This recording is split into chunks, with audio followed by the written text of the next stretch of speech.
Selasar Arsitektur adalah sebuah ruang, wadah, atau panggung diskusi untuk mengekspresikan arsitektur.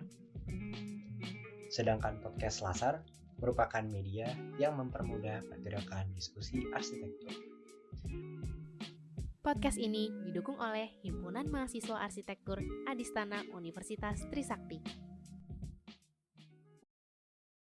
Selamat datang semuanya di podcast Selasar Arsitektur. Jadi hari ini kita kedatangan tim ekskursi UI dari perwakilannya. Itu ada, boleh perkenalan dulu? Hai, gue Buntang dari Arsitektur UI 2017. Halo, kenalin gue Via dari Arsitektur Interior UI 2017. Halo, gue Irfan dari Arsitektur UI 2017. Oke, jadi gini nih, kemarin kan kita udah bikin materi. Nah, kebetulan dari Arsitektur UI kemarin baru ngelaksanain ekskursi ini, jadi ntar kita bakal nanya-nanya seputar gimana sih kalau ekskursi selama pandemi ini tuh ada pros and cons-nya, ada gimana pengalamannya. Jadi mungkin dari pertanyaan pertama dulu kali ya. Waktu kita ini jauh sebelum ekskursi sih. Jadi kenapa dulu waktu awal milih jadi jurusan arsitektur untuk kuliah gitu? Jadi dari kalian bertiga. Waduh, kalau gue dulu jauh banget ya. Ya, boleh Guntang dulu. Boleh. Kalau gue sendiri sebenarnya kan gue SNM ya di UI ya. Terus kayak gue kemarin sebenarnya pengen dokter kan, tapi dari orang tua dan kemungkinan gue dapet SNM itu kecil, jadi gue milih Arsi. Terus kayak, tapi sebenarnya gue emang pengen juga Arsi sebenarnya, kayak pilihan gue tuh ada salah satunya Arsi, dan akhirnya gue milih Arsi UI gitu.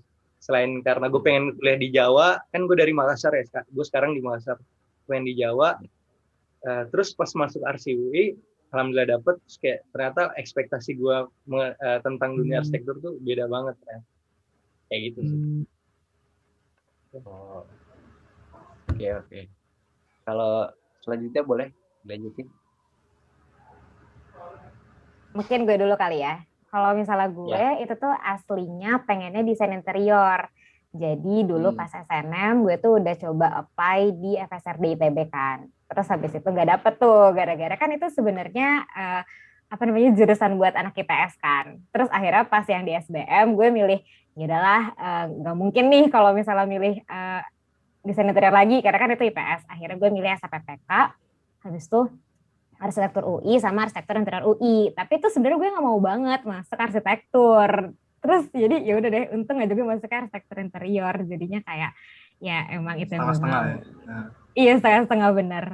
Win-win. Via nih kalau misalnya pas lagi zaman intern pas sekolah nih, dia kayak yang logbooknya tuh isinya tuh cantik-cantik gitu tuh. Cocok banget harus masuk FSRD ITB. Tapi itu bener, Pan. Maksudnya sampai sekarang tuh ke bawah anjir. Ini logbooknya. Pas kemarin ekspedisi juga tuh keren banget isi logbooknya. Yang lain kan pada caur ya. Maksudnya kayak lu gak ada kesempatan buat gambar-gambar lagi dengan waktu singkat itu. Dia tuh sampai bagus gitu ininya. Sampai diwarna-warnain, terus color paletnya dia harus disamain, gak boleh beda. Ada letteringnya gitu lah ya. Iya. Beda ya emang ya. Kalau misalnya interior sama arsitektur tuh emang ternyata beda. Ya, berarti udah bisa langsung dijual tuh ya bukunya logbook titis harian tuh kemarin. Aduh, gimana tuh? Kayaknya di antara ber-10 satu doang sih yang bisa dijual.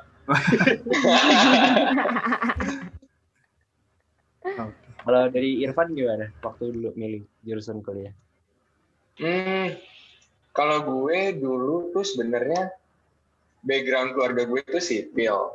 Jadi dari kecil emang udah disuruh kayak udah pas gede jadi kayak om, kakek dan semua keluarga gue kayak sipil semua gitu kan. Terus jadinya kayak udah biasa mendengarkan obrolan-obrolan mengenai material dan semacamnya pas masih kecil sampai ya mungkin SMA lah.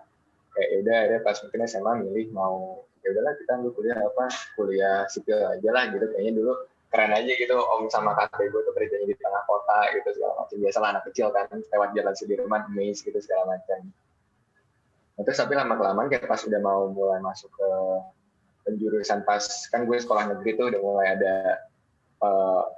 peningkatan ngukur-ngukur ranking paralel gitu. Terus kayak lama-kelamaan mulai mikir juga, aduh kayak gue suka nggak ya sipil gitu, kayak gue suka fisika gitu, tapi kayaknya gue nggak begitu sejago itu untuk mahamin apa yang ada di sipil. Terus kayak oke, terus kayak ya udah apa ya mikir, terus kayak gue mikir gue tuh pengen jurusan apapun yang gue masukin, kayaknya gue pengen nanti arah kerja gue tuh ke sesuatu yang mungkin bisa dilihat secara langsung gitu. Ya udahlah mikir apa ya yang terkait bangunan juga, ya udah milih arsitek gitu sampai sekarang. Dan alhamdulillah karena emang dari kecil agak suka gambar, ya sekarang nyampe ke sini masih terpuaskan sih rasa suka gambar gitu. Menarik. Pasti emang berawal dari semua suka gambar sih. Walaupun agak jauh ya, pas kecil suka gambar orang, sekarang gambarnya gambar bangunan. Ada tempat orang ya, skala orang ya. Iya, skala. Tapi Oke, berarti kalau tadi Irfan mulai karena suka gambar, terus karena background orang tua juga dari sipil, terus kalau Buntang tadi karena emang tadinya mau dokter, cuman sama kayak Kavia, ini dia mau masuk ITB, tapi akhirnya masuknya interior UI. Oke, lanjut Amara, gimana? Iya, setelah masuk jurusan arsitekturnya sendiri, pasti Mas Mbak ini semuanya ada ini dong, sosok yang menginspirasi kalian untuk terus semangat gitu kuliah arsitektur. Boleh tahu nggak? Boleh ceritain nggak siapa tuh? Siapa nih maksudnya arsitek gitu atau gimana? Iya, siapa aja, arsitek mungkin boleh, atau orang tua, teman, atau alumni mungkin.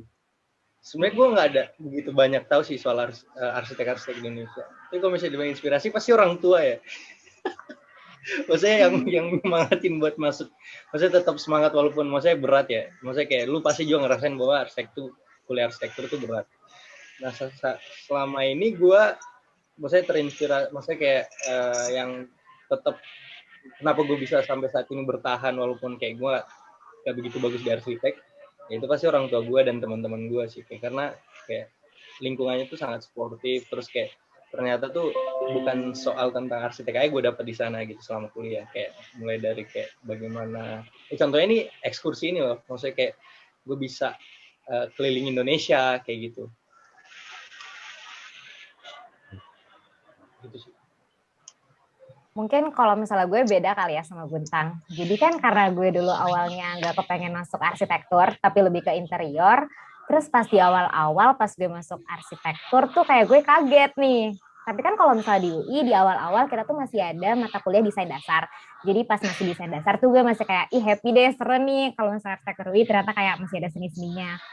Terus pas sudah masuk ke mata kuliah perancangan, udah masuk semester 3 gitu, kayak kok kayak gini banget, kok kayak beda gitu ya, susah gitu. Terus habis itu kayak yaudah deh, kayak udah sempat pindah jurusan kali ya, tapi ngelihat teman-teman juga di sini kayak pada semangat juga, terus akhirnya kayak ya udah deh tetap nerusin. Terus habis itu sampai sekarang masih di Arsin UI, terus kayak ngerasa malah kayak bersyukur gitu karena masih tetap lanjut di sini. Terus kayaknya ini emang yang terbaik gitu sih, karena ternyata belajar banyak hal banget dari apa yang sebelumnya nggak pernah dipikirin bakal belajar itu, terus ternyata bakal belajar itu.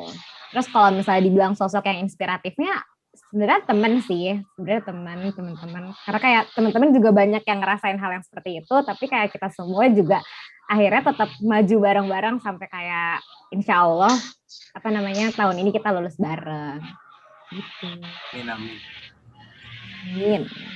Gila ya, dengerin Via nih ceritanya inspiratif banget kayaknya. Sangat positif ya, ternyata setiap hari itu positif gitu ya. Via nih pokoknya kalau di antara kemarin kita tinggal berangkat nih, orang yang paling positif di antara kita semua tuh dia gitu. Untung positifnya bukan positif yang lain ya, positifnya positif karakter gitu kan. Positif banget. Kalau gue sih sebenarnya yang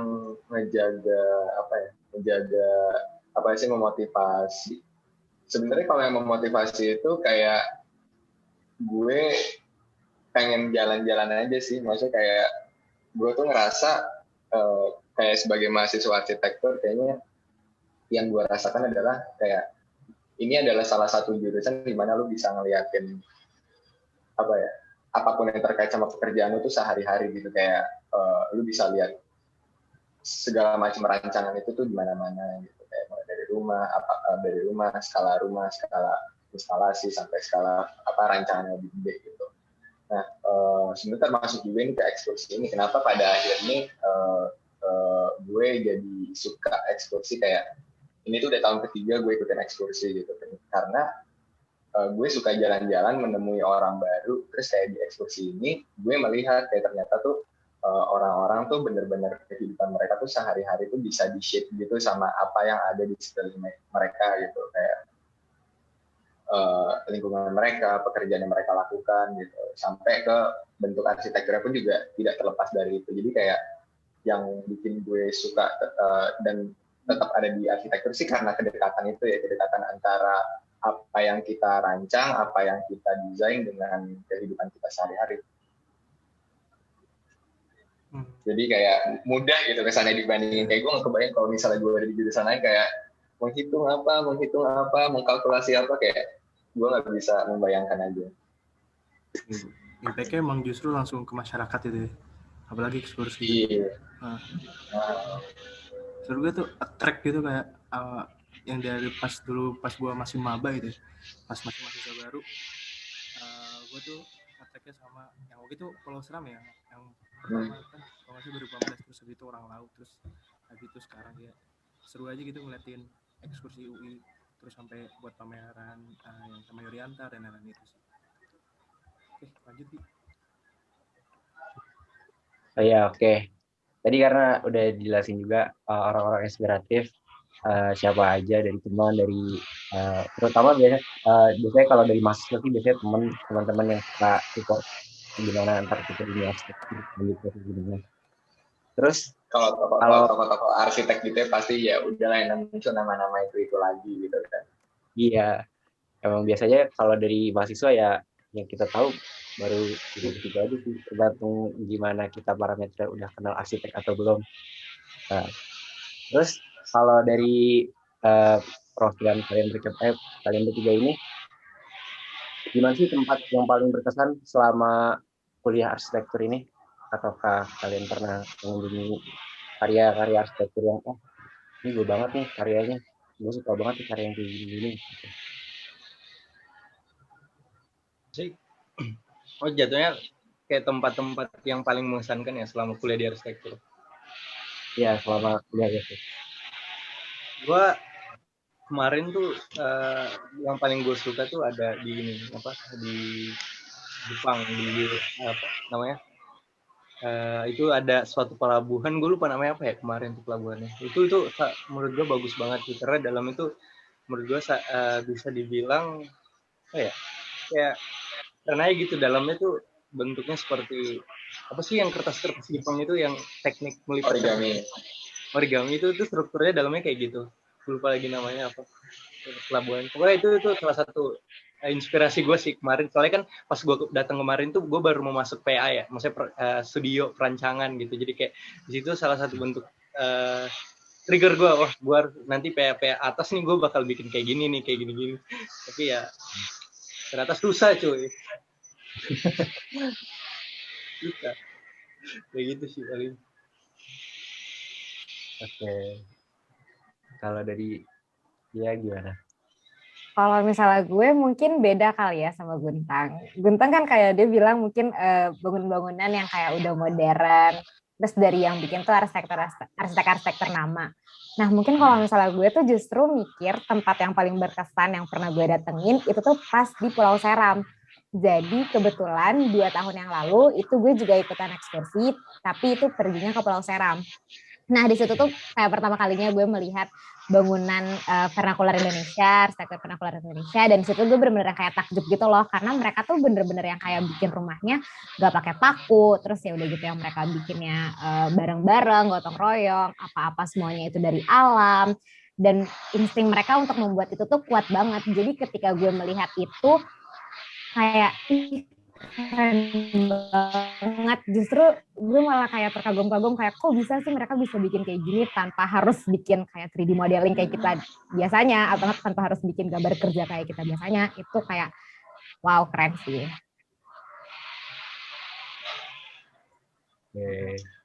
Kalau gue mungkin sebenarnya sama juga kali sama Via, tapi mungkin gue dari ngelihat dari sisi yang lain. Kayak kalau misalnya kita ngomongin arsitektur pada umumnya, ya kalau misalnya kita ngomongin arsitektur yang dirancang sama arsitek, pada akhirnya kalau yang pernah gue datangin juga ya, maksudnya tidak jauh dari housing, dari bangunan publik gitu. Maksudnya memang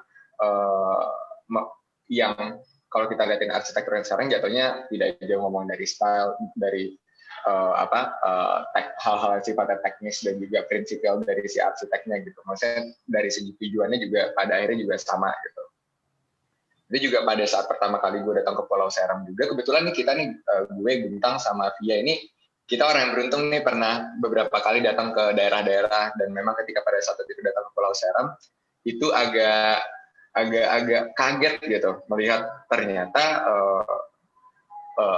arsitektur yang kita kenal itu ternyata ada bentuk alternatifnya nih, arsitektur di daerah yang bisa dikatakan remote lah gitu. Jadi mereka benar-benar, kita baru pertama kali tahu ternyata bangunan sebagus itu, bangunan dengan detail-detail yang oke banget gitu, sambungan yang oke, sambungan yang menakjubkan, karakteristik material yang ternyata bisa dikombinasikan, dipadu-padankan, sampai bagaimana kemudian orang itu mengokupai sebuah ruangan itu sangat detail antara laki-laki dan perempuan, antara orang tua dan anak kecil, itu ternyata bisa diciptakan melalui bentuk arsitektur yang bahkan tidak memiliki gambar teknis gitu. Maksudnya kayak sangat-sangat beyond dari apa yang kita pelajarin di studio gitu. Jadi itu sebenarnya yang membuat gue kayak ini magical banget nih tempatnya, kayak ternyata ada sisi-sisi lain dari arsitektur yang ternyata nggak kita pelajarin di studio gitu. Kalau misalnya kita berbicara karya arsitektur, mungkin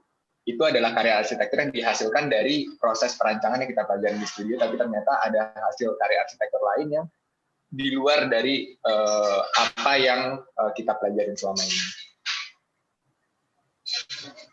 Oke. Gimana? Lanjut, Amara, pertanyaan selanjutnya. Nah, tadi kan Mas Irfan dan Mbak Pia juga udah nyeritain tempat-tempat berkesan untuk kalian yang kalian lihat nih dari pengalaman ekskursi gitu ya. Pertama kali kalian ikut ekskursi itu kapan sih?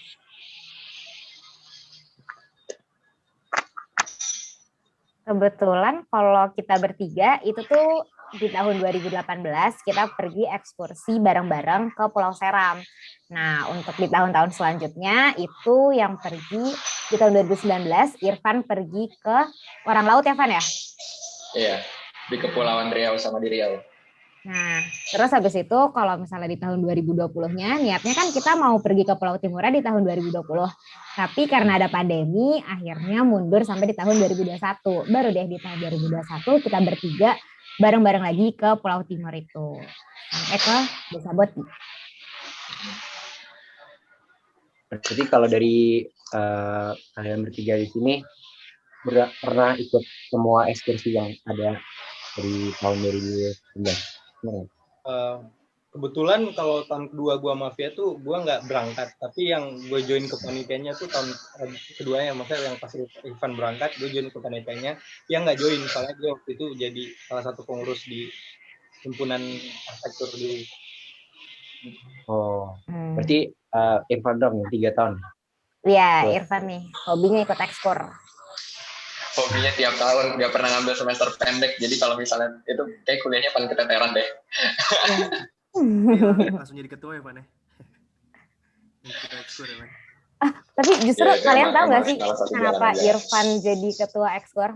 Karena Irfan tuh setiap pergi ke ke daerah sana, dia tuh langsung blend in sama orang lokalnya. Jadi kayak cocok banget. Iya. Iya kan? Kayak nggak bisa bedain lah mana warga lokal, mana anak ekskur gitu. Kalau Irfan ya.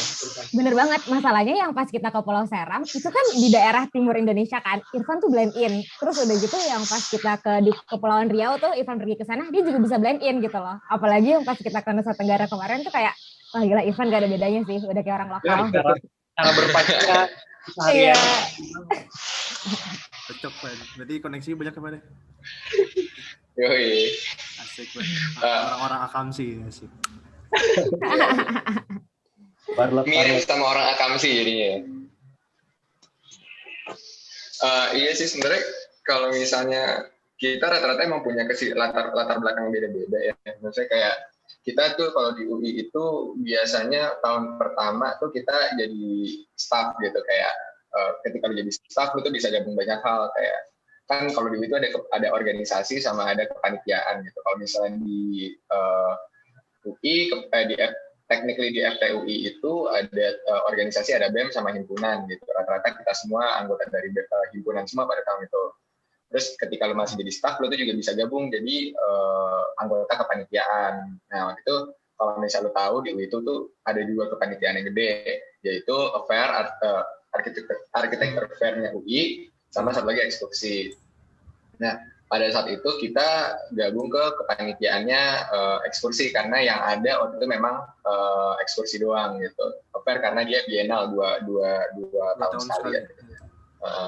Terus pada tahun kedua karena Via ini kan salah satu orang yang aktif, jadi dia direkrut juga jadi BPH atau pengurus harian dari Ikatan Mahasiswa gitu. Nah, sedangkan gue sama Guntang pada saat itu Guntang jadi staf ahli himpunannya, kalau gue sama sekali nggak ngambil karena memang kayaknya emang gak cocok aja gue untuk kerja di himpunan gitu. Terus kayak ya udah akhirnya kita bareng-bareng jadi badan pengurus harian waktu itu di ekskursinya orang laut. Nah, karena waktu itu Guntang memang nggak ada kesempatan pergi, gua doang nih kayak gabut nih kan, kayak pertengahan semester mau ambil SP mager, ya udah gua ambil aja ikut pergi ke Riau waktu itu setelah melalui rangkaian seleksi, kayak ada latihan fisik sama juga ada workshop yang dikasih untuk para calon orang yang mau berangkat gitu. Ya udah, terus pas kita tahun terakhir itu biasanya ketika lu udah lepas jabatan dari BEM, lepas jabatan dari himpunan, lu ngambil biasanya jadi pengurus dari acara-acara kayak misalnya ekskursi sama affair. Nah, karena di tahun kita ini cuma ada ekskursi doang, makanya kita bareng-bareng ya udah kita bikin ekskursi yang buat yang dipegang sama angkatan kita pada saat ini. Oke.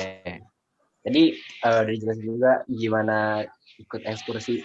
Jadi Irfan udah punya banyak pengalaman, udah blend in sama warlock-warlocknya, udah klop banget lah sama warga lokalnya, udah cocok banget. Jadi makanya gampang terpilih jadi ketua ekskursinya.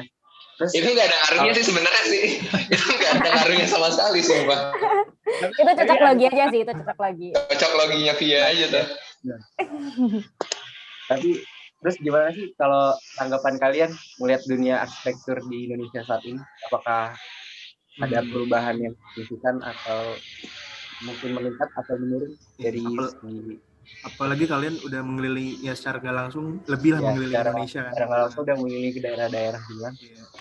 Kalau dari gue dulu ya, kalau misalnya gue nggak bisa menilai secara ini ya, maksudnya secara general ya. Itu kan Indonesia luas banget, ya gue datengin gitu. Tapi kalau misalnya yang gue lihat sendiri perbedaan khususnya Jakarta ya, kita ambil Jakarta sama wilayah Indonesia yang ada di bagian timur itu kesenjangannya beda banget sih. Maksudnya dari segi infrastruktur, kalau misalnya di Jakarta kan kita enak transportasi umum di mana-mana tuh udah terkoneksi gitu. Nah kalau di daerah-daerah yang ada di Indonesia Timur tuh bahkan tuh jalan lintas provinsi, terus bahkan kalau di kota pun kalau lu mau ngakses satu tempat lu harus pakai kendaraan pribadi yang beda banget gitu. Maksudnya kayak setelah gue ikut ekskur ini, misalnya kemarin gue ikut ke Seram, ke Kupang, itu gue merasakan walaupun kayak gue dari Indonesia Timur, gue Makassar, kayak dari Indonesia Timur dan Indonesia Timur Raya itu gue merasakan perbedaan itu loh, gimana kayak Indonesia Timur dengan Jakarta gitu, kayak itu beda banget sih, kayak masih jauh banget. Kalau misalnya anak TikTok nih masih kalah jauh nih. Iya gitu. Yeah. Kalau dari dia gimana? Oh, mungkin Irfan dulu nih. Tadi Irfan PC katanya dia mau cerita banyak nih katanya. Oke. Nggak ada. Ini bohong. Lu lihat screen gue kosong. Ini screen gue kosong. Gak ada apa-apa, sumpah. Boleh, Duluan, Van. Silakan, Van. Sebenarnya ini aja sih kayak apa yang kita lihat fenomena arsitekturnya. Sebenarnya kalau misalnya kita lihat tuh, kalau gue ngeliatnya lebih ke orangnya dulu ya. Maksudnya kayak ternyata arsitektur itu kan adalah apa yang dibikin sama orangnya. Ternyata setelah kita lihat, kalau gue pribadi ngeliat ada kekayaan orang-orangnya di sana. Kayak ternyata yang tinggal yang orang-orang Indonesia yang jumlahnya 280-an juta orang sekian itu ternyata sangat beragam gitu. Kayak tidak hanya sebagai kita-kita aja nih yang tinggal di kota gitu. Ternyata ada masyarakat yang masih hidup secara cara mereka, dengan cara lokal mereka yang itu ternyata perlu kita perhatikan juga gitu. Dan ternyata yang perlu gue sadarin bahwa stigma orang kayak kota-kota, desa-desa, kayak kalau misalnya orang melihat di desa itu kesannya primitif, kesannya terbelakang atau mundur gitu dibandingkan kita di kota. Nah, tapi setelah gue lihat ternyata mereka itu juga tidak statis gitu. Maksudnya se-statis-statisnya atau terbelakangnya sebuah daerah, mereka pasti juga akan mengalami perkembangan gitu. Kayak mereka ternyata kalau misalnya kita ngomongin masyarakat tradisional ataupun masyarakat etnis tertentu yang biasanya kita ekskursi datangin, itu ternyata mereka juga ada perkembangan. Ternyata mereka juga belajar dari yang tadinya dahulunya misalnya di daerah Serang itu mereka memiliki tradisi-tradisi yang di sana mungkin kalau dalam tanda kutip itu ketika misalnya kita ngomongin sekarang ada orang-orang HAM yang mungkin wah ini melanggar HAM nih, ini segala macam, membunuh orang gitu, semua segala macam untuk for the sake of the ritualnya itu sendiri gitu. Tapi ternyata mereka juga terdampak dengan adanya modernisasi, peningkatan perkembangan hukum dan ataupun produk-produk kontemporer lain gitu. Jadi mereka ternyata nggak statis itu. Mereka juga sebagai manusia di suatu daerah tertentu itu juga mereka juga terkena dampak dari apa yang kita lakukan di Jakarta sekarang ini. Nah, itu pun ternyata akhirnya juga berdampak ke arsitektur mereka. Ternyata mereka juga mengenal perubahan material dari yang dahulunya mereka sama sekali menggunakan material alam, tapi ternyata sekarang seringkali kita temukan di daerah-daerah itu banyak material-material sudah mulai kontemporer yang sebelumnya mereka itu benar-benar mencari sendiri untuk membuat struktur, pondasi, lantai, dinding, atap itu semuanya mereka mencari ke hutan. Ternyata mereka juga berkembang, mereka belajar untuk membeli, belajar mulai untuk mengganti material lama dengan material yang baru gitu. Namun memang ada batasan-batasan, biasanya mereka masih memiliki kepercayaan atau tidak, tergantung daerahnya apakah kepercayaannya masih kompleks atau sudah mulai bisa dimasuk-masuki sama unsur-unsur yang lebih baru gitu. Gitu sih seru. Sebenarnya kalau misalnya gue juga nggak beda jauh sama Irfan. Kayak di sini gue juga melihat kalau misalnya perkembangan arsitektur Indonesia itu tuh nggak terlepas dari apa yang biasa kita lihat kayak di kota-kota yang kayak style-style arsitektur udah mulai berubah. Tapi kalau misalnya dari arsitektur vernakuler juga emang ternyata punya perkembangannya dia sendiri tuh kayak gimana. Nah tapi kalau misalnya untuk perkembangan yang gue lihat selama di kota ini, maksudnya selama gue tidak pergi-pergi ke daerah-daerah untuk melihat arsitektur vernakuler itu, gue melihat kalau misalnya sekarang orang-orang tuh udah banyak yang lebih aware dengan arsitektur. Maksudnya dari kayak rumah kita sendiri aja nih, misalnya udah banyak orang tuh yang kayak, oh ternyata penting loh bikin rumah tuh pakai arsitek. Jadi kayak gimana caranya kehidupan kita itu tuh bisa diakomodasi oleh dari desain arsitektur itu sendiri. Jadi selain itu juga gue melihat juga sekarang tuh arsitektur udah banyak yang mulai sustainably conscious, bagaimana mereka udah bisa mengintegrasikan alam juga ke dalam desainnya. Jadi nggak tok-tokan itu cuma bangunan aja tanpa merespon si alamnya. Jadi menurut gue perkembangannya juga ke arah yang lebih baik sih. In terms of itu. Iya, itu benar sih maksudnya dibilang sama Via tadi masalah apa? Kesadaran manusianya mungkin kayak sekarang dengan kitanya menggunakan sosial media semua segala macam. Mungkin sebenarnya salah satu unsur kenapa Indonesia itu mundur mungkin dikatakan ada 20 tahun, 30 tahun daripada peradaban masyarakat dunia itu sebenarnya literasinya kan. Kayak literasi orang-orang Indonesia itu bisa dikatakan cukup rendah dan dulu dengan cara yang konvensional literasi bisa diakses melalui buku, koran, semua segala macam dan itu biasanya akan ada gap di mana orang yang bisa membaca buku, orang yang bisa mengakses buku, semua segala macam itu kan bisa dikatakan tidak terlalu banyak. Tapi sekarang dengan adanya sosial media, dengan adanya informasi digital, kayak bahkan orang di pelosok-pelosok manapun bisa mengakses itu, sehingga biasanya informasi yang terkait apa sih rumah, kenapa sih rumah itu penting untuk sehat, gitu segala macam, akhirnya bisa sampai ke mereka dan akhirnya consciousness mereka terhadap itu juga lebih tinggi. Jadi mereka tuh secara tidak langsung belajar arsitektur dengan ilmunya sendiri ya, tanpa apa ya? Kan kalau kita kan mungkin kita belajar ya, kita belajar kuliah arsitektur, terus kita punya bukunya, kita punya aksesnya, kita punya dosen. Kalau mereka kan mungkin belajar arsitektur dengan alam gitu kan, bersama berpengalaman dengan alam gitu kan. Berarti secara nggak langsung ya, mereka bahkan bisa lebih upgrade. Nge-lag nih. Iya, nge-lag. Irfan yang bakal nge-lag. Iya, ini biasa Irfan yang kayak gini kalau kita lihat nih. Aduh. Ini gue sampai nyari tempat loh biar gak nge-lag. Sorry. Oke, lanjut. Lu belum kelar ngomongnya, masa kita Iya, lanjut tadi apa? kepotong deh. Oh, kepotong ya? Iya, tadi kayak kepotong. Iya, kayak enggak sih, tadi gue pengen nanggepin aja kayak dengan pembelajaran kita yang stagnan, dengan kita punya dosen, kita punya literatur buku yang pakem lah, sedangkan mereka yang secara nggak langsung tuh mereka paham sendiri ya tentang arsitektur, tapi dengan gurunya mungkin dengan alam, apakah dengan pengalaman sendiri gitu. Setuju sih. Bahkan gue kayak mikirnya kayak, oh bahkan mereka tuh yang menciptakan arsitektur itu sendiri dari kehidupan mereka gitu kan. Iya, benar.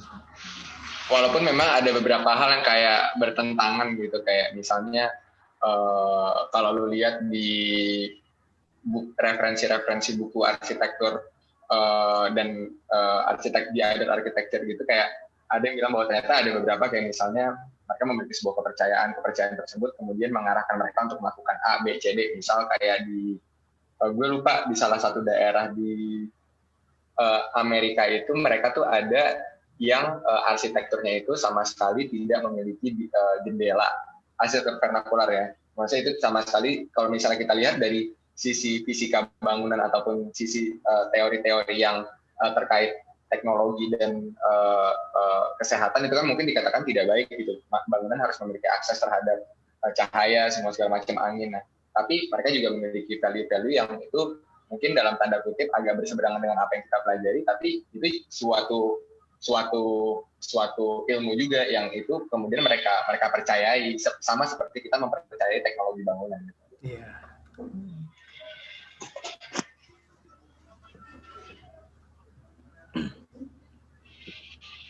Oke, tadi kan kita udah tanya-tanya tentang gimana kuliah awal-awal dan masuk ke dunia perkuliahan.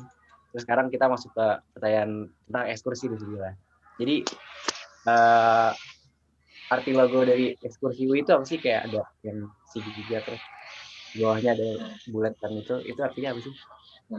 Jelasin, Van. Iya, jadi sebenarnya itu kalau misalnya dari logo itu kan kayak sebenarnya kita cuma mencari ini. Ya kan fungsi dari logo itu sendiri kan sebenarnya untuk memberitahukan sebagai informasi bahwa ini loh ekskursi gitu kan. Kayak kita ya udah akhirnya sebenarnya itu bentuk itu merupakan bentuk penyederhanaan atau bisa dibilang dekonstruk, itu terlalu rumit banget, pokoknya penyederhanaan dari bentuk arsitektur yang ingin kita pelajari di Timor. Jadi itu tuh arsitektur lokal yang ada di Timor, sehingga kita mencoba memberikan komunikasi bahwa kita pengen pergi ke Timor, kita pengen melihat arsitekturnya, ya udah kita mencoba untuk menyederhanakan bentuk arsitektur itu untuk menjadi logo kita. Karena yang paling mudah ya kita mahasiswa arsitektur, apa yang kita lihat ya bisa jadi orangnya, namun bisa juga jadi bentuk arsitekturnya. Tapi karena waktu itu pada akhirnya look dari orangnya kita sendiri belum bisa mencari atau belum bisa mendapatkan informasi yang pasti selain arsitekturnya, ya udah kita sederhanain aja lah bentuk arsitekturnya, sehingga ketika pas orang pertama kali ngeliatin logo ekskursi, oh iya ini ekskursi gitu, jadi logonya nggak terlalu rumit jatuhnya. Jadi kayak semacam logonya semacam ikon lah. Kalau ini ekskursi gitu. Iya. Ya sebenarnya penasaran juga sih kenapa akhirnya milih Boti untuk destinasi ekskursi yang sekarang nih, apalagi kan keadaannya sekarang masih pandemi gini. Ini jadi gue jawab lagi nih. Gunta sama Fia ada mau nambahin dulu nggak? Lu Nggak lah, sih. Van, lu yang pertama Iya. nentuin. Kita kan yang diajak sama lu. Jadi sebenarnya pada awalnya kita di proses riset, jadi ketika pada saat mau forming ekskursi itu kan biasanya kita pas di awal itu harus nge-propose dong, kita mau kemana, apa yang mau dicari gitu. Nah, pada saat itu gue sama tim materinya waktu itu kayak ngeliat mana ya, jadi sebenarnya kan kalau tujuan dari ekskursi itu sendiri kan adalah untuk melakukan pendokumentasian gitu.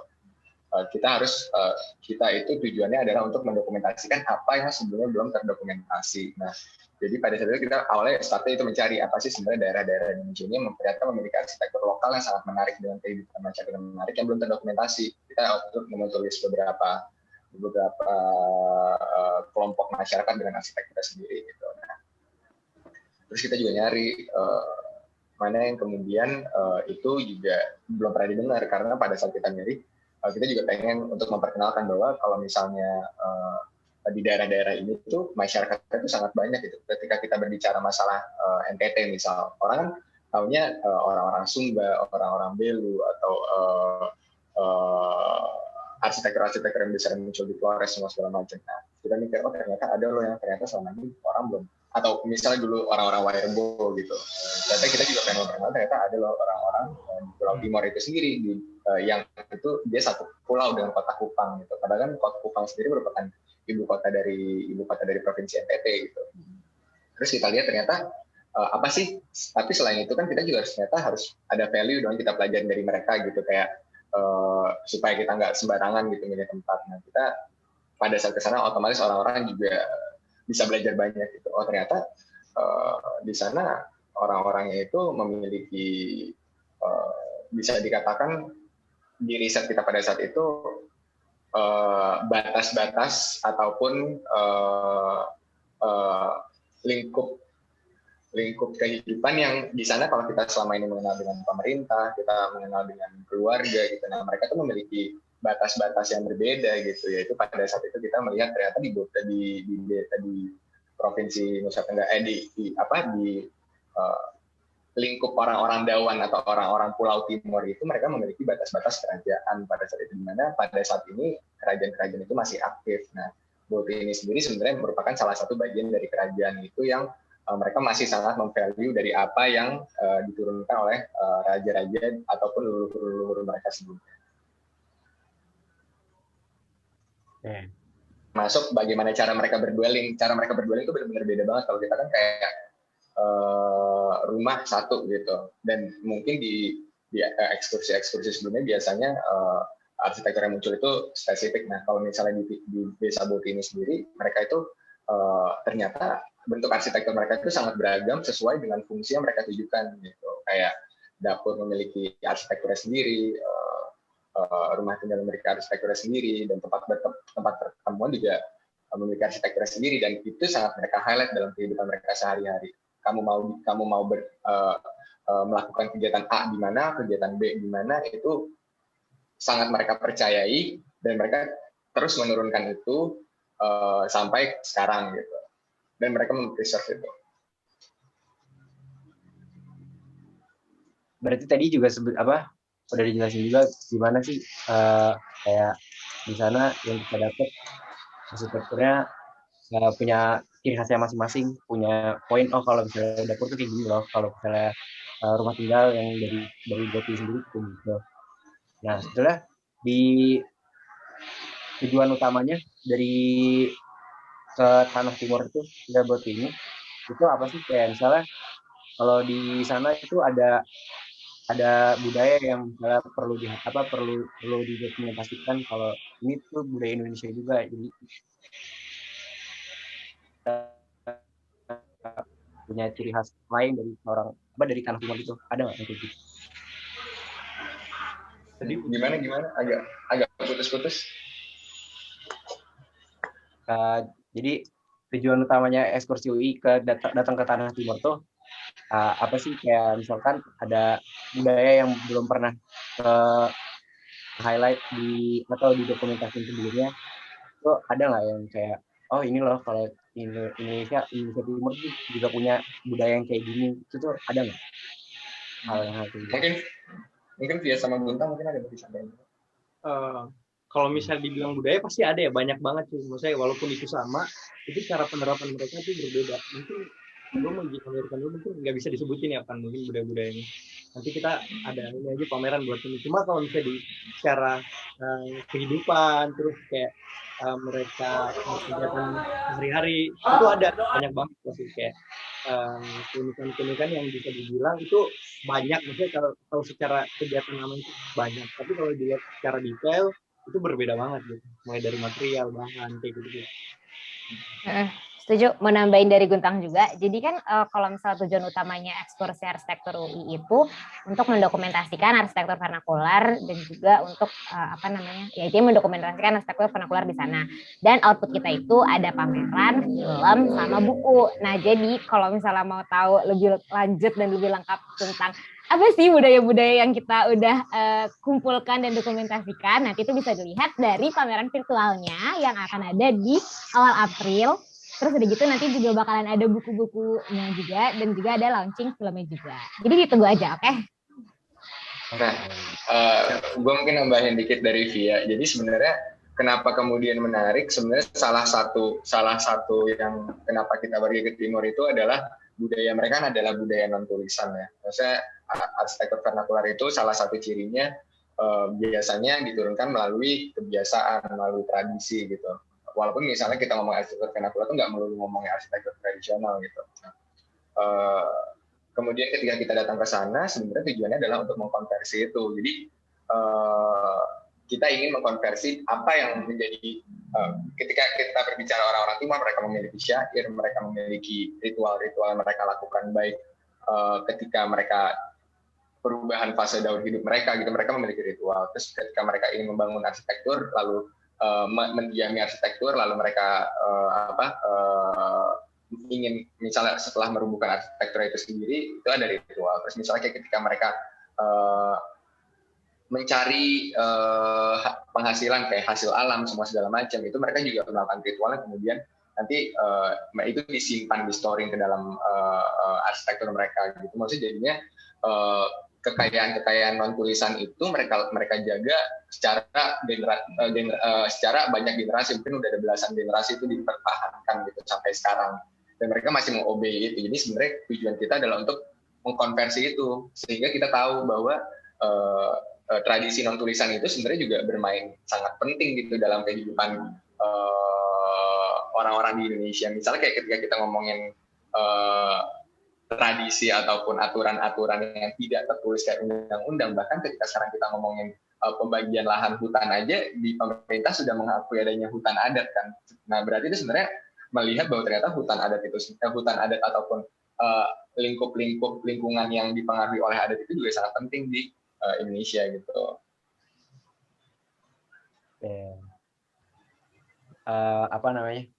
Tadi dijelasin juga gimana ya pokoknya nanti bakal ada lah dari pameran, dari film juga, dari bukunya, dari nggak bisa dikorek di sini Gi. Iya tadi nggak bisa. Mau dikit-dikit kan.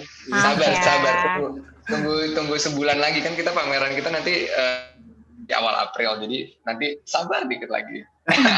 Siap ditunggu undangannya ya, ditunggu. Iya bos.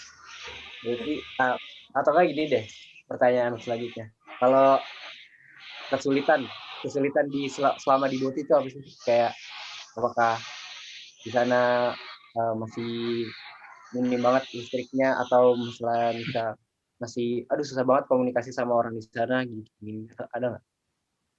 Kalau Boti itu susah air sih sebenarnya. Air. Sama jaringan sih pasti. Kayak kita tuh mulai dari birokrasi, maksudnya dari mengurus birokrasi sebelum keberangkatan pun kita yang di Jakarta, pada saat kita masih di kota masing-masing, maksudnya kota kita masing-masing itu kita mendapatkan kesulitan itu loh untuk menghubungi mereka. Nah pas kita datang ke sana juga ternyata emang awalnya kita kan ngeluh nih, kok lama banget gitu dibalasnya gitu. Ya pas kita di sana itu kita ngerasain sih, kita susah itu buat berkomunikasi sama orang tua kita, kayak gitu sih. Kalau misalnya kesalahan yang lain nggak ada sih. Kalau misalnya listrik tuh di sana aman ya. Maksudnya kayak untuk kebutuhan yang cukup tuh ya lumayan lah buat kita, maksudnya untuk ngecharge, buat penerangan kayak gitu ada. Tapi kalau misalnya air tuh yang tadi dibilang Via, mungkin Via jelas kalau dia paling bersahabat sama air di sana. Bersahabat gimana tuh maksudnya tuh? Pokoknya tuh kalau misalnya orang-orang Boti di sana karena tadinya tuh dari pemerintah udah nyediain ada kayak jalur air gitu kan, pipa air bersih. Tapi itu tuh rusak, jadi mereka tuh juga nggak bisa menggunakan fasilitas itu. Jadi akhirnya untuk air mereka tuh ngambil dari sungai atau enggak mereka tuh nampung air hujan. Nah kalau misalnya kita itu biasanya buat keseharian kita tuh mandi pakai air hujan. Jadi kayak hoki-hokian nih kalau misalnya lagi hujan, ya udah berarti airnya banyak nih kita bisa mandi. Tapi kalau misalnya nggak hujan, jadi udah airnya dikit. Nih sampai Irfan nih udah berapa hari Van nggak mandi rekornya? Gue terhitung sempat tidak mandi 3 hari, tapi itu lebih karena kayak, nah waktu itu kan jadi Ilham sempat ngeledekin gue nih pas gue ngirimin foto buat di display nanti, terus dia bilang, buset lu udah cukur rambut lagi aja gitu, padahal gue sebelumnya belum lama ketemu sama Ilham, terus kayak iya buat biar gak gerah gitu, terus gue bilang ya biar nanti gak usah keringetan banget gitu, soalnya di sana memang karena mereka itu di daerah perbukitan jadinya temperaturnya panas tapi dingin gitu, jadi nggak berasa tiba-tiba kita udah keringetan aja gitu, jadi kayak untuk menjaga itu. Nah air gitu, nah sebenarnya mereka salah satu bentuknya juga mereka punya sistem gitu, mereka punya talang air dan juga tong-tong air yang di salah satu rumah yang kita gunakan untuk kita, jadi kita tuh tinggal itu di kantor desa. Ini benar-benar kita benar-benar sangat berterima kasih sama desa, pemerintah desa Boti, karena selama kita di sana tuh kita benar-benar di preserve gitu, bahkan tuh mereka sampai berpindah kantor, jadi kita nginep itu di kantor desanya gitu, karena itu tempat yang mereka anggap paling layak untuk ada orang datang dan mereka bertinggal gitu. Nah biasanya kalau dulu karena tidak di masa pandemi, biasanya orang-orang itu justru akan nginep di rumah warganya gitu, tapi karena memang sekarang lagi ada pandemi dan stigma masyarakat terhadap orang-orang kota, jadinya ya udah kita tinggal di kantor desanya. Terus mereka sampai pindah gitu kantornya di tempat gedung yang belum kelar gitu, kayak syarat untuk pemerintah desa Boti. Nah terus kita mandi tuh di tempat bapak kepala desanya, dan di sana mereka tuh kayak punya tong air gede banget gitu, kayak water tank gitu. Water tank. Mereka punya water tank gitu untuk nampung air, jadi mereka sharing airnya sama kita. Sama mungkin kalau misalnya kendala-kendala atau keunikan kita temuin bahasa sih, ya klise, tapi memang bahasa itu jadi sesuatu yang sangat tricky, karena apalagi kan kita datang itu kalau sekarang di masa pandemi ini kita punya perubahan, biasanya kita bisa berkunjung kapan aja, tapi sekarang ketika lagi di masa pandemi kita berkunjung itu waktunya terbatas gitu, kayak supaya nggak lama-lama banget dan mereka tetap merasa aman juga. Jadi kita datang dengan waktu yang terbatas, kita mewawancarai mereka, jadinya kita butuh translator juga untuk mentranslasikan apa yang mereka katakan, karena sebagian dari orang-orang menjadi narasumber kita di sana itu tidak bisa berbahasa Indonesia gitu. Kayak kita cuma mengerti sedikit apa yang mereka ucapkan dan mereka cuma mengerti sedikit apa yang kita ucapkan gitu. Itu aja sih paling. Oh berarti mereka juga nggak paham bahasa Indonesia yang sehari-hari kita gini ya? Sebenarnya dia paham sih. Ada beberapa sih. Ada beberapa. Dia paham tapi kayak dia butuh mastiin lagi gitu ke translatornya. Jadi kayak kalau nanya itu biasa translatornya ini ulang biasa. Tapi kalau misalnya kita nanya itu biasa dia udah ngangguk gitu loh, kayak gitu. Tapi kayak dia koreksi lagi, ini bener nggak pertanyaan. Tapi di sana tuh ada itu nggak sih? Ada pandemi nggak sih? Maksudnya apakah ada kasus? Desanya alhamdulillah nggak ada sih. Nggak ada. Cuma kemarin pas kita datang tuh kayak misalnya kan kita sempat panik gitu, soalnya ada orang meninggal gitu, takutnya merembet ke kita kan pas kita datang, takutnya kita dikira bawa virus kan pas di atas. Tapi ternyata emang bukan karena COVID dan memang karena udah tua gitu. Kayak tadi misalnya tentang ngomongin bahasa, dibilang orang itu udah ngerti gitu. Nah ya benar, kita juga ngerti juga, kadang-kadang kita tahu kapan dia memperbolehkan kita, misalkan kita bertanya kita apakah boleh mencari informasi gitu segala macam, ada beberapa bahasa yang mereka gunakan kayak ini mengindikasikan ini kayaknya boleh gitu. Jadi kayak misalnya kayak kita bertanya sesuatu nih kayak Pak boleh nggak kira-kira gini, terus kalau dia berkata leko tuh sebenarnya salah satu arti kayak misalnya silahkan atau gimana gitu. Jadi kayak kita kadang-kadang di awal pembicaraan kita tahu nih, oh ini kira-kira bakal boleh nih kita buat tanya ini nah gitu. Ada beberapa kode yang kita mulai mengerti lah sedikit demi sedikit. Oke. Lanjut, Amara. Kemarin tuh sebelum ini kan sempat sama Mas Sultan tuh baca-baca tentang boti juga ya. Bener nggak sih di sana tuh seminggu ada 9 hari, bukan 7 hari? Mereka kan kalau misalnya kalian udah tahu itu ya itu benar gitu. Cuma kalau misalnya untuk detailnya itu kita nggak bisa lagi nih kasih tahu. Tapi memang kalau misalnya untuk nge-sum up-nya sebenarnya kayak untuk tadi bilang ada 9 hari atau enggak, itu betul ada 9 hari itu. Tapi memang ternyata kita setelah kita teliti lagi, ternyata masyarakat Boti itu sangat beragam. Mereka tuh ada yang masih menganut kepercayaan, ada yang memang sudah bertransformasi menjadi manusia yang lebih modern gitu. Nah akhirnya adanya 9 hari dan misal 7 hari kita dalam seminggu itu benar-benar itu ada, tapi cara mereka memahami ke-9 hari itu dari sudut pandang mereka yang masih mentaati sama orang yang mungkin sudah lebih modern itu jadinya beda-beda gitu. Ada yang menganggap kayak itu memang apa yang mereka orang-orang yang masih percaya lakukan, tapi kalau misalnya bagi orang yang masih menganut itu jadi sangat-sangat berarti gitu, kayak tiap hari mereka punya makna-makna tersendiri.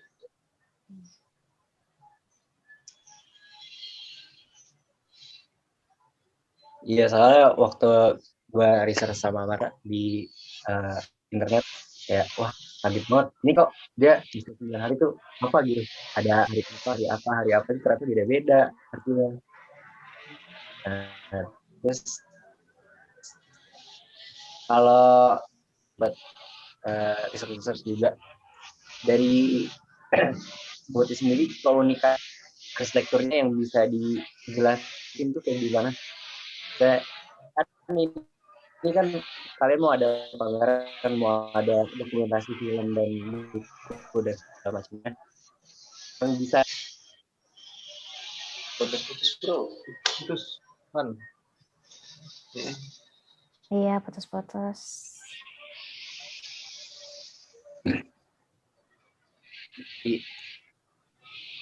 Dari Desa Boti sendiri, keunikan arsitekturnya tuh kayak gimana gitu? Kenapa? Dari Desa Boti, keunikan arsitekturnya itu kayak gimana? Kayak apakah dia bisa dibilang unik karena apa? Mungkin ada yang kayak gitu. Tadi mungkin udah dijelasin sama Irfan ya, kalau misalnya keunikannya, misalnya cara dia bertinggal gitu, maksudnya setiap jenis bangunan atau bangunan arsitektur di sana tuh memiliki fungsi yang masing-masing. Kayak misalnya kalau misalnya menyambut tamu tuh di mana gitu, ada sebutannya tersendiri itu di daerah jadi kayak mereka tuh ada satu kafling tuh ada beberapa bangunan yang memiliki fungsi tersendiri, ada untuk tidur, untuk menyimpan makanan, ada untuk menyambut tamu, untuk masak, kayak gitu. Itu beda-beda gitu. Itu keunikan yang kita temui di sana.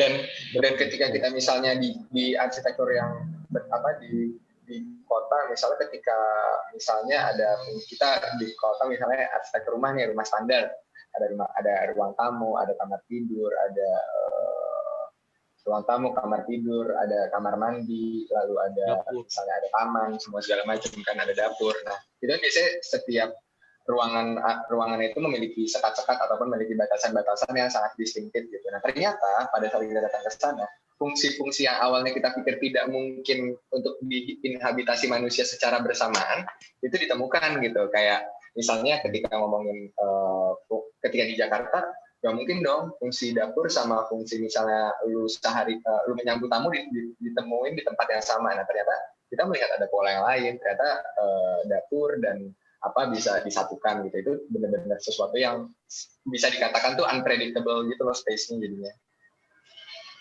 Misalnya kalau misalnya kita tahu biasanya di Indonesia itu kan arsitektur lumbung gitu selalu menjadi ciri-ciri dari arsitektur Indonesia, mulai dari Sumatera Barat, Nusa Tenggara Barat, Nusa Tenggara Timur, di Jawa juga begitu. Tapi ternyata arsitektur lumbung itu bisa didetailin lagi, lumbungnya itu yang kayak gimana gitu. Lumbungnya itu apakah lumbung doang atau lumbung dicampur dengan yang lain, apakah manusia itu lama tinggal di lumbung atau kayak cuma sekali-sekali gitu. Ternyata kita ketemuin interaksi mereka dengan tempat mereka menyimpan makanan tuh sangat-sangat besar dan secara durasinya sangat panjang. Oke. Dari pengalaman ekskursi yang kali ini sebenarnya ada nggak sih hal yang paling berkesan nih buat Mas Mbak selama di sana gitu? Apa gitu?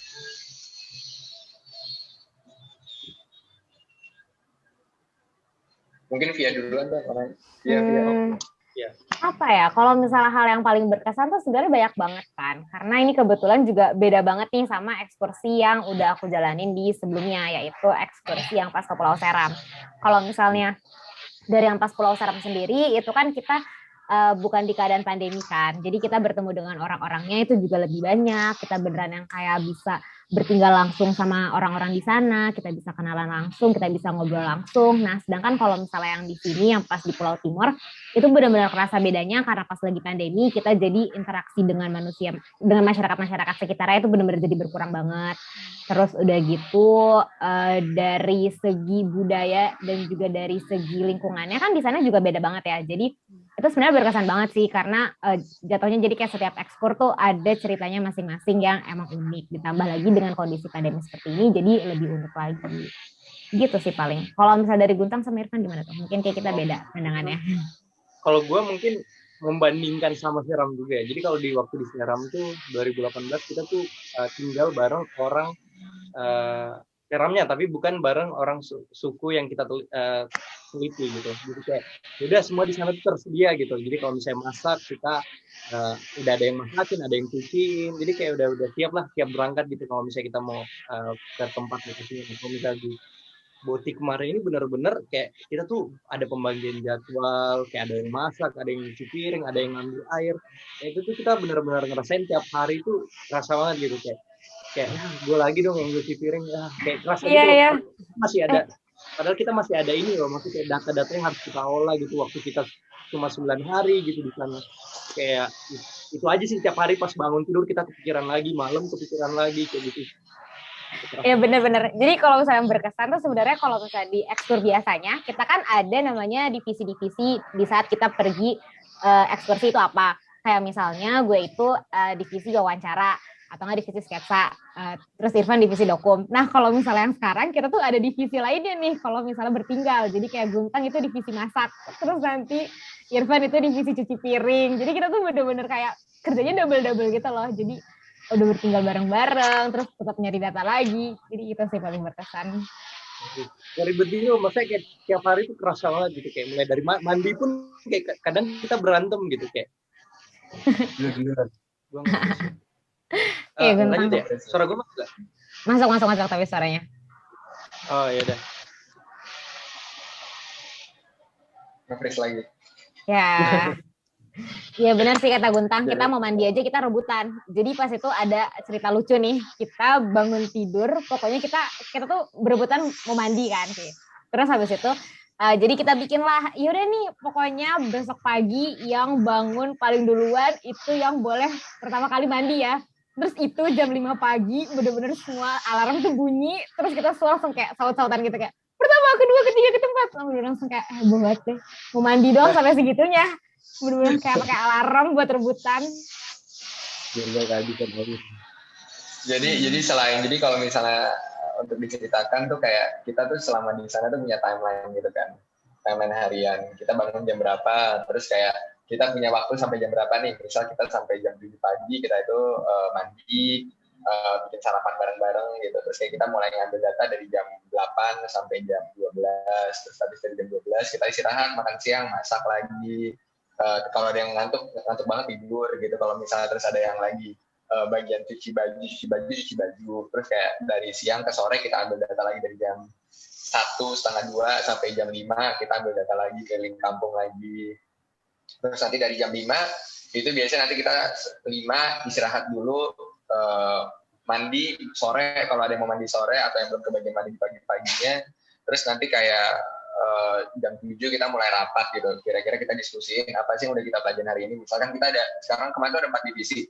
sketsa, mapping, dokum sama wawancara. Nah kita tuh diskusiin brainstorm sebenarnya dari hari ini apa yang udah kita pelajarin, dari wawancara cerita-ceritanya kayak gimana, sketsa udah dapat sketsa apa aja gitu. Terus kayak kita mencoba untuk konstruksi lagi kira-kira apa yang mau kita cari, kita ambil datanya besok, kira-kira dari yang data kita udah punya ini bisa kita kembangin ke arah mana gitu. Berdasarkan dengan apa juga yang telah kita ketika datang ke sana tuh kita udah punya semacam list dari materi gitu, kita masuk ke dalam petunjuk teknis gitu namanya. Jadi kayak ibaratnya kita mencoba untuk membrainstorm dari apa yang udah kita pelajari di Jakarta, dari literatur semua segala macam, dengan apa yang kita temukan di sana. Walaupun ketika saat kita sampai di sana kita tidak mengutamakan yang petunjuk teknis, karena secara kan kita di sana itu kan proses apa ya, pendokumentasiannya kita secara etnografis ya, kita mencoba untuk merekam apa yang diceritakan sama masyarakat, sehingga yang kita lihat itu memang kontekstual pada masa itu gitu. Itu kemudian menjadi kekhasan dari ekskursi. Kita tidak mencoba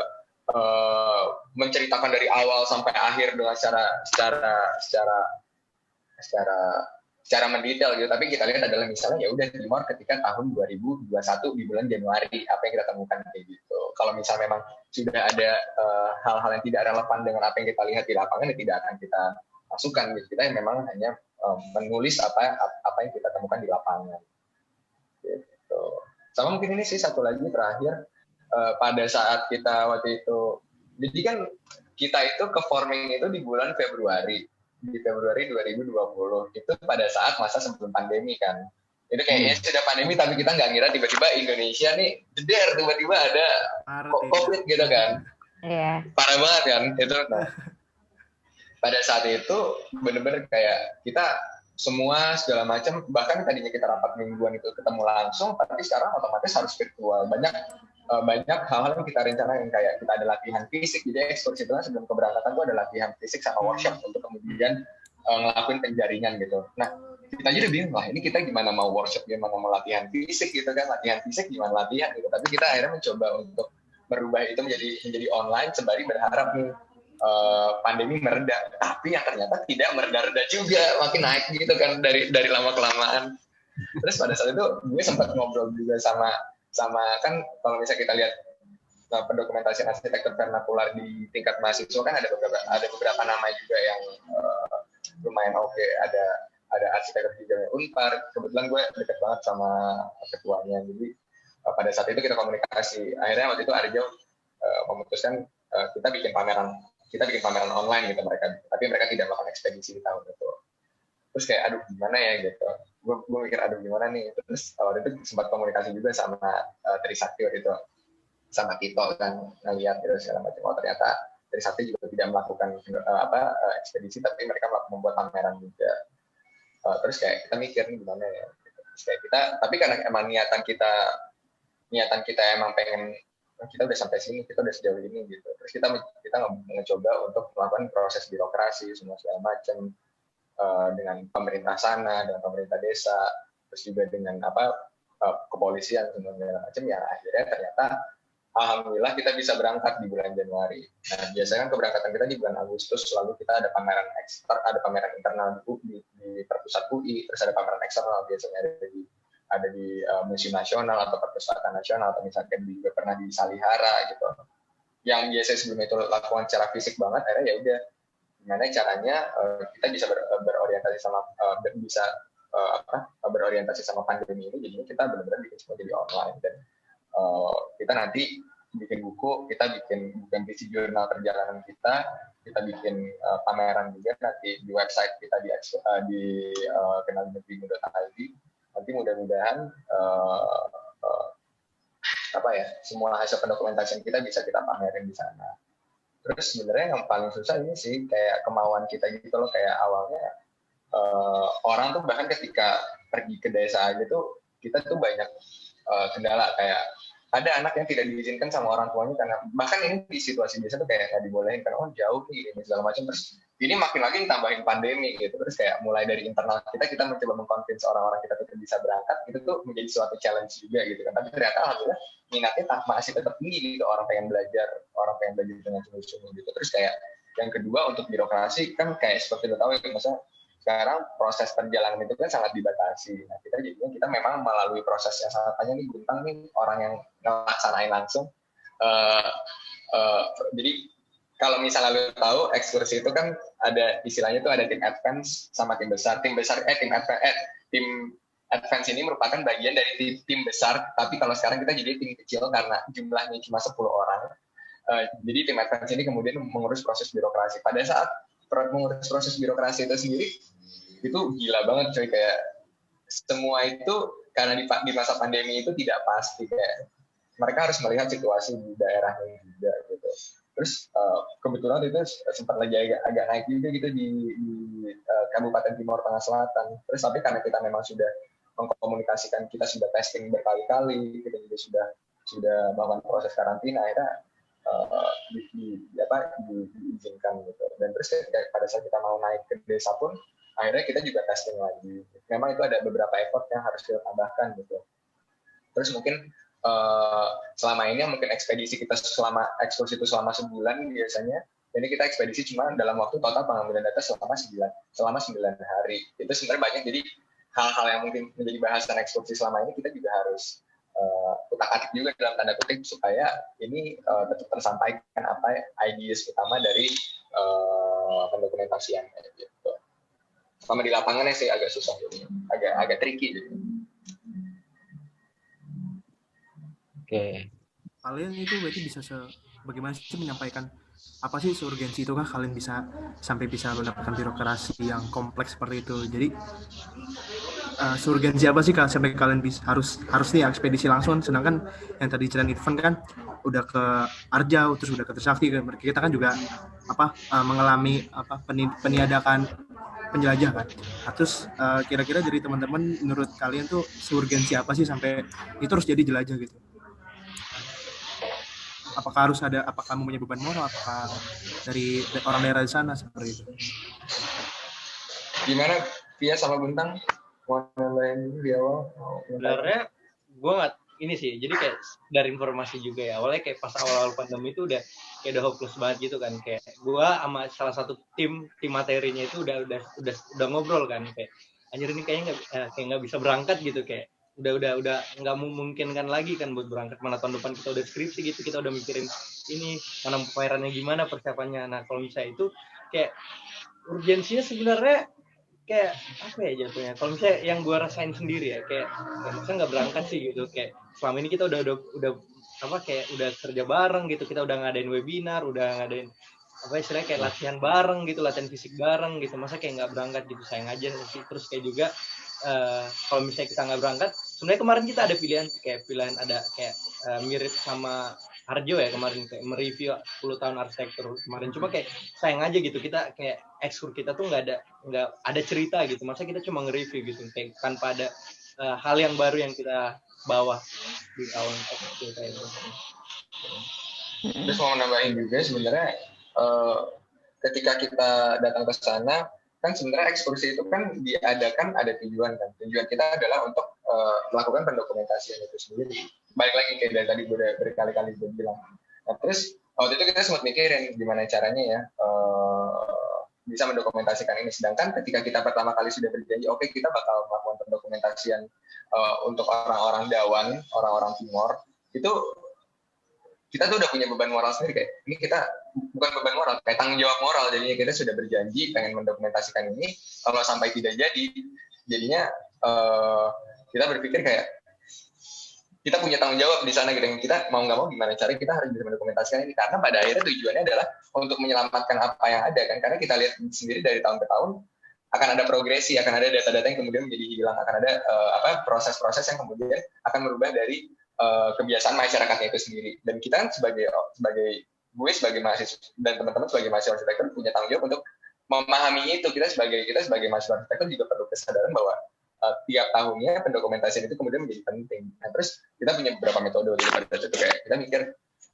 gimana ya kalau misalnya saat kita melakukan ini jarak jauh gitu dari online gitu. Bisa, itu sesuatu yang possible, tapi memang ada tabrakan kayak dengan ternyata orang-orang Timor itu tidak akan bisa menceritakan semuanya kalau kita tidak datang langsung ke sana gitu. Sedangkan kebenaran data, kelengkapan data itu kemudian jadi penting, sehingga ketika kita proses pendokumentasian tidak bisa setengah-setengah, supaya apa yang kita tangkap itu jadi dalam tanda kutip itu benar gitu. tidak ada miskomunikasi, tidak ada misinterpretasi dari kita sama masyarakat di sana karena kita sistemnya jarak jauh. Jadi memang komprominya adalah pada akhirnya kita sudah melakukan jadinya kayak wawancara terlebih dahulu secara online terhadap orang-orang di sana. Jadi kita melakukan makanya kemarin kita sempat ada rangkaian kelas 1 yang alhamdulillah itu ramai banget. Di sana kita benar-benar tujuan dari kelas 1 itu sebenarnya selain untuk mempublikasikan dari orang-orang Timornya itu sendiri, kita juga pengen sebenarnya belajar gitu. Setidaknya kita mendapatkan informasi yang cukup sebelum kita berangkat ke sana. Nah, komprominya juga adalah ketika kita datang ke sana, otomatis kita butuh protokol, kita butuh sistem-sistem yang kemudian di sana juga bisa mewadahi kita. Jangan sampai kita datang ke sana di durasi yang tidak dimungkinkan gitu. Nah, akhirnya kita mencoba, ternyata kita bisa di sana melakukan selama seminggu dan dengan jumlah orang yang sekian dan dengan sistem yang demikian, sehingga apa yang kita sudah dapatkan di Jakarta kemarin selama proses sebelum keberangkatan melalui kelas 1, melalui proses riset internal, itu juga bisa kita elaborasikan dengan apa yang kita dapatkan di lapangan, walaupun itu tidak begitu lama gitu. Jadi akhirnya esensi yang kita dapat bisa lebih lengkap antara yang kita lakukan secara jarak jauh dan juga di lapangan. Itu sih, jadi kayak kompromi antara keduanya, kemudian itu menjadi kombinasi yang oke untuk tetap bisa mendapatkan data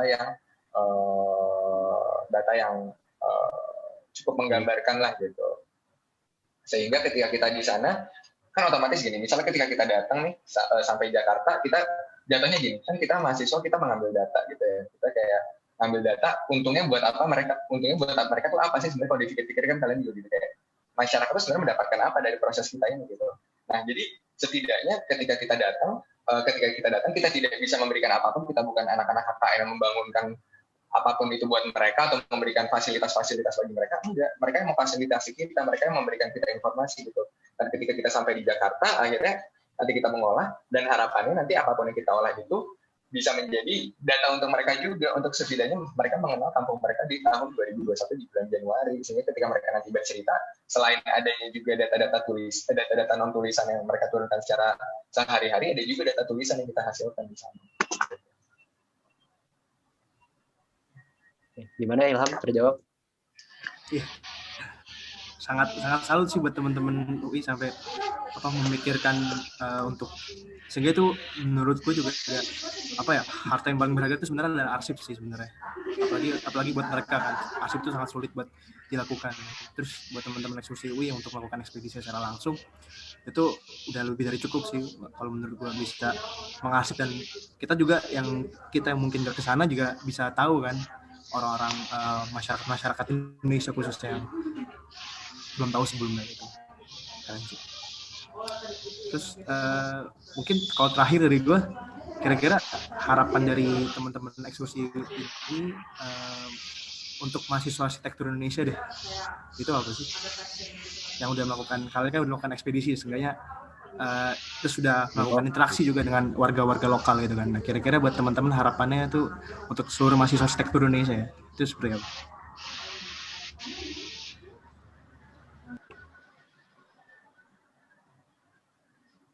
Siapa dulu nih?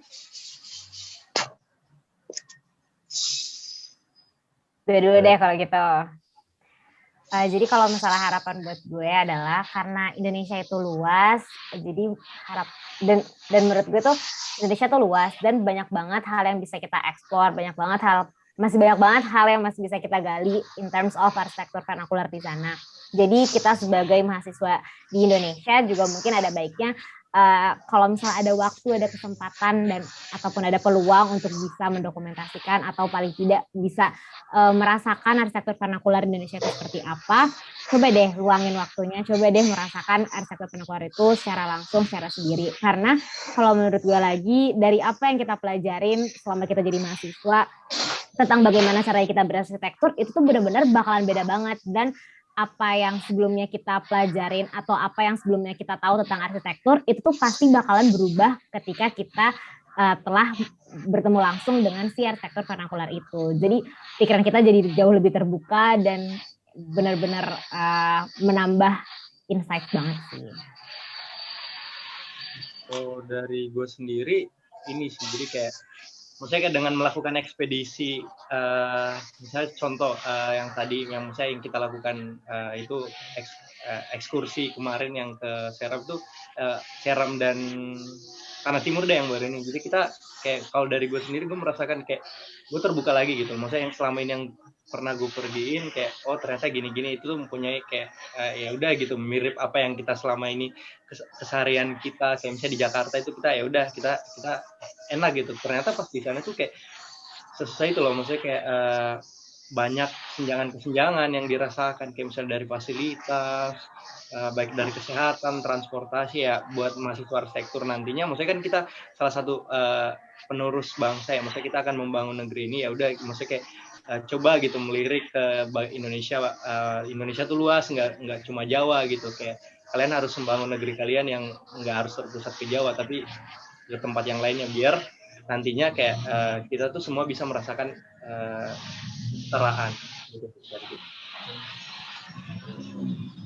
Dan mungkin untuk melanjutin ke Guntang, sebenarnya kayak tadi kan Guntang ngomongin masalah pembangunan gitu kan sebenarnya.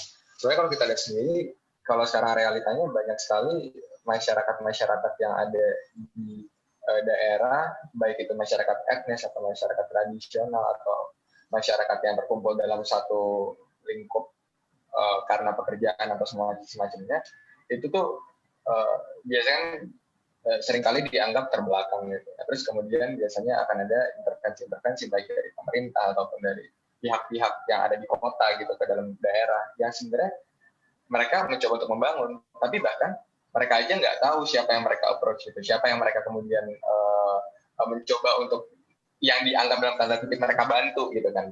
Nah, mereka aja bahkan nggak kenal, sehingga seringkali ketika tujuannya adalah untuk mencoba untuk memperbaiki kualitas hidupnya, tapi mereka tidak paham konteks dari masyarakatnya itu sebenarnya kayak gimana, sehingga biasanya seringkali kita rumah bantuan apa semua segala macam, yang kemudian mencoba untuk merubah gaya hidup masyarakatnya gitu kan. Ini sebenarnya salah satu tagline kita sebenarnya Indonesia itu tanah air kan. Maksudnya kayak ternyata banyak jadi masyarakat kita adalah masyarakat yang tinggal di tanah, masyarakat tinggal di air. Jangan sampai orang-orang yang hidup di air jangan dipaksakan seperti orang-orang yang ada di tanah gitu. Nah, dan itu kan bahkan orang tanah dan orang air memiliki karakteristiknya masing-masing. Jangan sampai karena ketidakkenalan kita terhadap orang-orang Indonesia lain, kita mencoba menyamaratakan itu semua. Itu tuh nggak bisa gitu. Maksudnya kayak kita memang harus melakukan pengenalan lebih lanjut, sehingga ketika kita ingin berinteraksi dengan mereka, akhirnya apapun kemajuan atau apapun pembangunan atau apapun intervensi yang dilakukan pada masyarakat yang mereka memiliki nilai yang sangat tinggi ini, akhirnya jadi tidak sembarangan gitu. Nah, supaya jadinya tidak ada, jadinya kitanya masyarakat, kita orang yang di kota bisa mengerti mereka dan bisa memahami mereka, dan akhirnya ketika mereka melihat kita, mereka juga tidak merasa terganggu atau tidak merasa dirugikan atau tidak merasa tidak tepat gitu ada pendekatannya, karena seringkali hal-hal seperti itu terjadi di antara masyarakat yang ada di remote sama orang-orang di kota gitu. Ya setidaknya makanya itu kenapa tujuan dari ekskursi sendiri itu kenali negerimu, agar ataupun tagline dari ekskursi adalah kenali negerimu. Ya kita nggak usah ngomongin jauh-jauh masalah kedepannya kayak gimana, setidaknya kita kenal dulu aja gitu. Oke, Dap, gimana? Terjawab? Ya oke. Udah sih, mungkin gue tanggapan aja dikit, kayak gue juga kayak menarik juga kayak mungkin alasan kenapa nenek moyang kita membentuk suatu arsitektur atau rumah dulu tuh mungkin menggunakan kondisi umpak, terus mungkin dengan ada loteng, terus ada menggunakan hierarki dan genteng dengan ijuk. Itu mungkin adalah mungkin menurut gue tuh nenek moyang kita udah menerapkan arsitektur yang paling tepat untuk geografis Indonesia kan. Dibanding sekarang mungkin kan sekarang udah beton di mana-mana, kita udah mengikuti gaya Eropa, udah mengikuti gaya ya arsitektur modern lah sebenarnya. Jadi menurut gue ya mungkin identitas nenek moyang itu adalah arsitektur yang paling tepat sih untuk kita Indonesia. Itu sih kalau silakan. Terima kasih.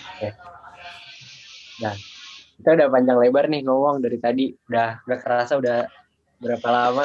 Udah berapa jam sih? Sejam ya lebih. Berapa ya? Dari sejam lebih. Sejam lebih ya. Iya. untuk yang masih terakhir ini pertanyaan, ada semacam quick question gitu buat ekskursi. Pengennya sih 3-tiganya jawab bareng-bareng. Ada pertanyaan kayak disordered gitu loh. Kalian pernah dengar? Trivia question gitu ya? Ya, ada ada. Nanti ntar dibacanya ganti-gantian. Gue 5, Amara 5. Oke. 10 pertanyaan. Ini terkait apa nih disorderednya nih? Disorderednya terkait tentang podcast ini, materi tentang ekskursi dan lain-lain. Oh. Oke. Nah, jadi gue 5 dulu. Vernakular atau tradisional? Vernakular. Oke.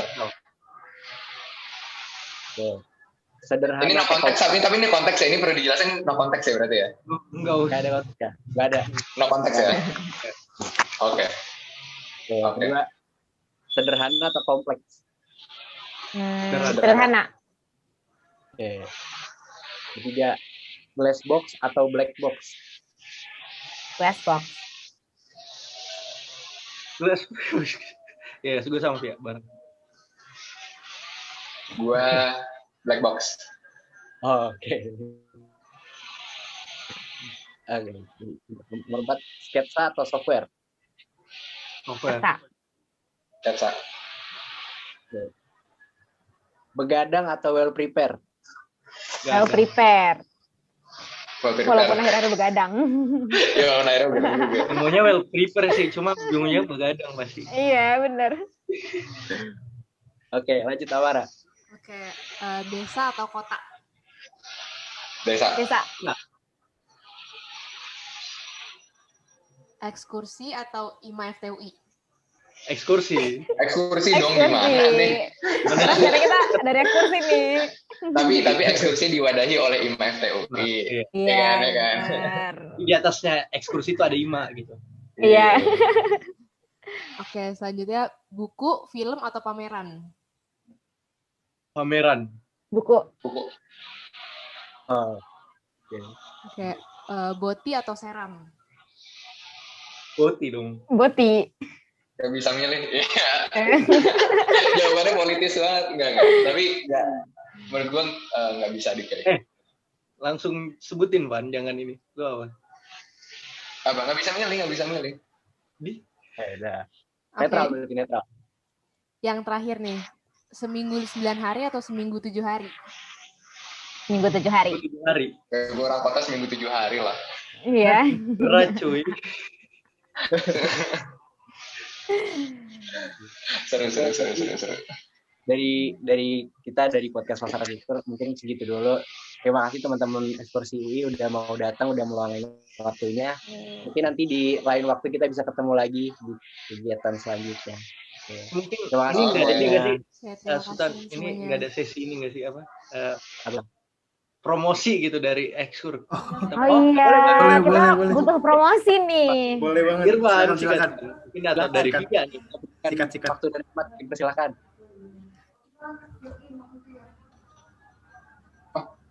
Via jago promosi Via.